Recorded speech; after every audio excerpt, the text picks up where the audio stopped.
Okay, so hi everyone, my name is Aman Gathani and welcome back to my channel again. Well, from last 3 or 4 days, I've been getting questions from students on to their, PPR expectancy after their application has been put on the review stage. Well, taking current timeline and current trend into the account and from last 4 weeks, if a student has got the application, updated onto the review stage, they can expect their PPR within 5 to 7 business days, and if their application has been updated with the medical results, they can expect their PPR within 10 to 15 business days, and that is max.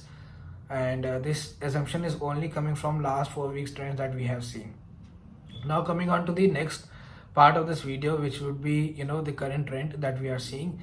Well, current trend says that the last week of November month is getting cleared from the IRCC. So students who filed their application into the last week of November are now getting their PPRs. And there is a very small number of first week of December as well, but that number is very small to even quote.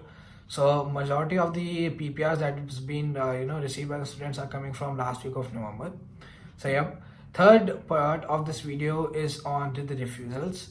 And most of the times from last 3 to 4 weeks, students have started uploading a YouTube video or created the YouTube channel to update other students onto the trend lines or the timelines of the PPRs, which is very good.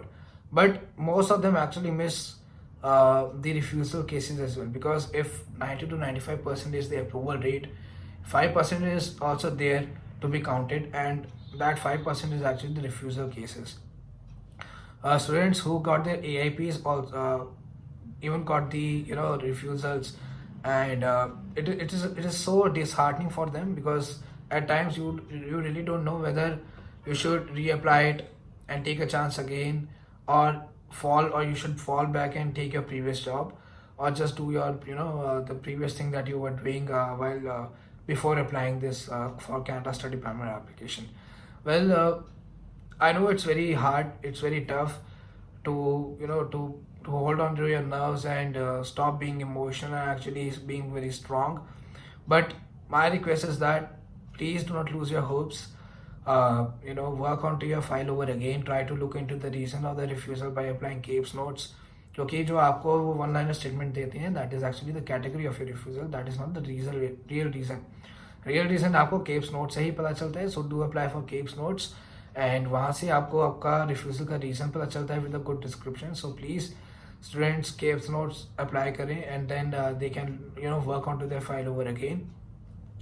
Now the refusal reasons could be divided into many categories. First is definitely the financial part. You should always file your applications with a good financial supporting document, and those financial documents are basically your ITRs or your parents' ITRs from last 2 to 3 years. If you have a PPF account, you should always upload your yearly statements of your PPF account or PF account, or if you have your fixed deposits, do upload the fixed deposit summaries to make your financials very strong.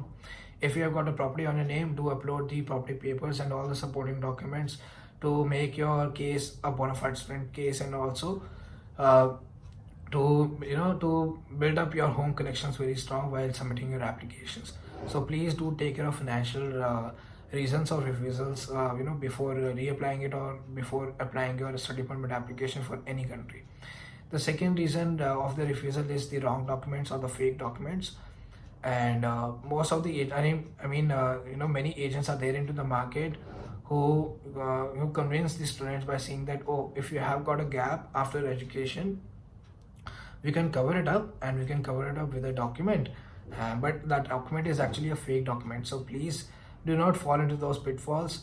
That is something which you will be making a big mistake onto your application. Do consult with other visa consultants as well before putting up those documents onto your application, because if you got a refusal based on those wrong documents or the fake documents, it will be you only who will get who will suffer, not your agent. Your agent will put it onto your head, and then you will only be feeling very regretful that this is something that was in my hands and I could have avoided it. So please do get in touch with other visa consultants as well before doing such mistakes. And the bottom line is that do not upload any fake documents. The third reason of the refusal category could be that your aspirations of Canada studies doesn't match with your education background.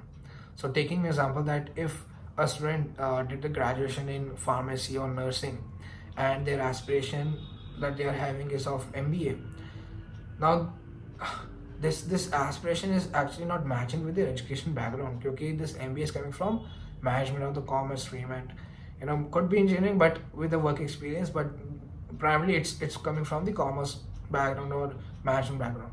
But the education background that you had is coming from the medical stuff, not core medical but still medical line, pharmacy and nursing and all. So you should always have a realistic aspirations when you file your applications to avoid any big gap or to avoid any pitfalls into your application again, because immigration officer is so expert, he's an expert.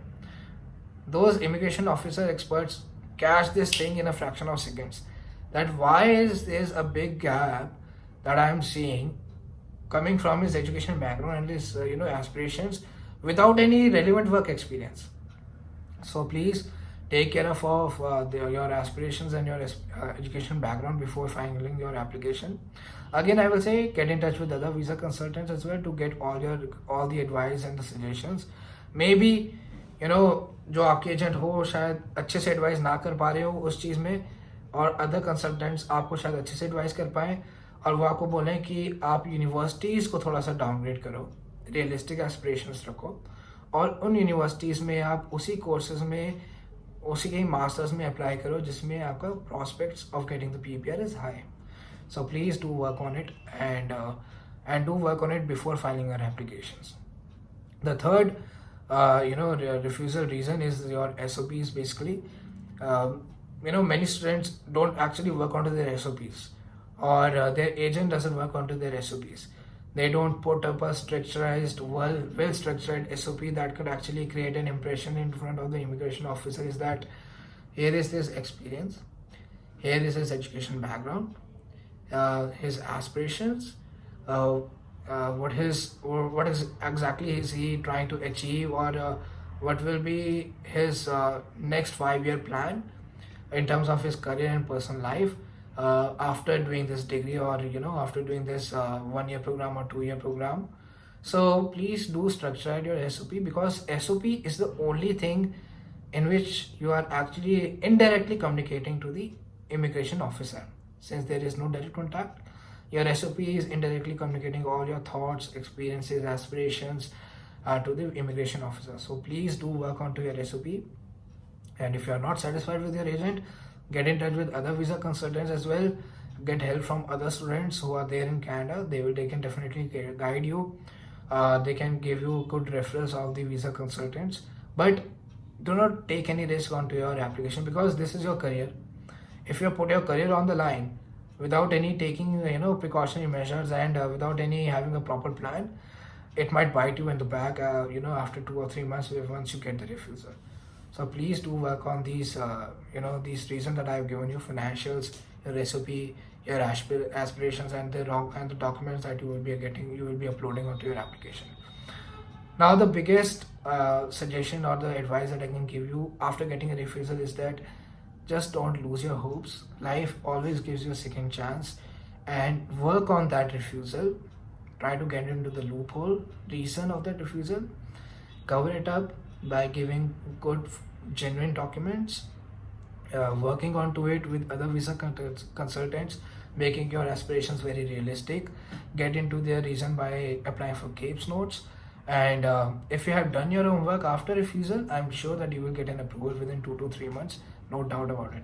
So that's it that I wanted to convey onto the refusal part. Just don't lose your hopes. Work onto your refusal. Work hard. Don't hurry up in reapplying, but do reapply it, and do not lose your hopes, because I have seen students getting a refusal in last 6 months and then working onto it and then filing it over again and also getting their approval within 2 to 3 months. So be hopeful. If you work hard onto your refusal and reapply it, chances are high that you can get your approval in within 2 to 3 months only. So yep, I guess that's it from my side in this video, and please do drop your comments, your questions over the comment section.